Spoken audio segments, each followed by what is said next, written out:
Hello, I'm Morni from the Yarra Valley Retreat Centre outside of Melbourne, and I've chosen to speak about creativity. I heard or I read a quote from Jonathan Larson that said, "The opposite to war is not peace, it's creativity." And it really struck me because it's true. I mean, it doesn't just mean a war on a battlefield, but any situation that you're challenged by, if you just sit and do nothing, which is sometimes what people think peace is, it's not going to resolve the situation just being peaceful. Unless you're very powerful, then peace is a power. But generally, I would say it's not peace that's going to help, but creativity.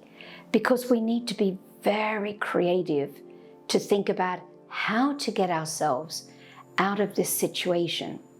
So let me give you a few examples. One is of a businessman I knew in Thailand, and he was in construction, and the local triad, you know, the kind of gangsters they weren't really gangsters actually, but they were acting like that to try and stop the development.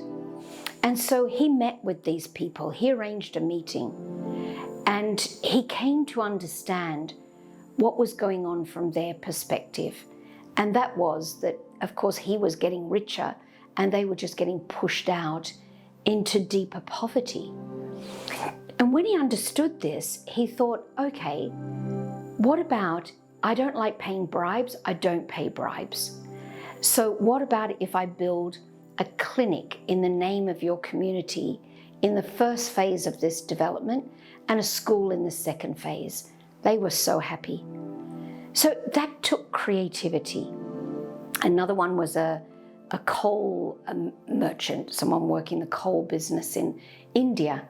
And he walked into his office one day and this guy had a gun pointed at him. And he said, "Come on, let's just sit down and talk." Same story. He found out that the people who were behind this were saying the same thing, like, "You're getting so rich. What are you doing for our people?" And so he said, "Okay, well, what if I employ your people along the highway to protect my vehicles or my lorries and trucks?" So he came to a good arrangement that they could get a good salary. You know, it saved his life. Maybe he didn't need to do it, he probably did. But even if he didn't, if it's between that and your life, it's worth whatever thousands it cost to do that. But it really took creativity. And I think this is the key quality that we all need to develop. And meditation, the Raj Yoga meditation, I describe it as creative meditation.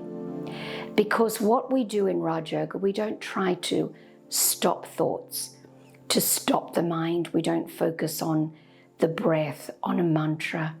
But what we're learning to do is to think. And I think all of us would share our experience. The more creative we can be, the better our meditation, because we can create different insights, experiences.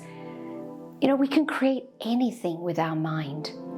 And the mind has such great potential, but without the power of creativity, it's very hard to use that potential, because as we learn from scientists that have studied the brain and studied the mind, they say something like 90% of the thoughts we have on any given day, we had the same thoughts yesterday.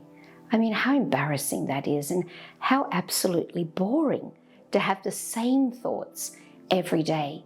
And without developing creativity, we just have whatever thoughts come to us. We're not able to create thoughts. So think for yourself, how many thoughts do you create in a day? And how often do thoughts just come to you? And when they come to us, it's often a reaction to something that's going on, or it's some memory from the past, or it's some boring, repetitive thing that we're repeating in our heads. Oh, I must do this, I shouldn't forget, or, what will I cook for dinner? Or, really boring things. So creativity is about life, and meditation is the art of living.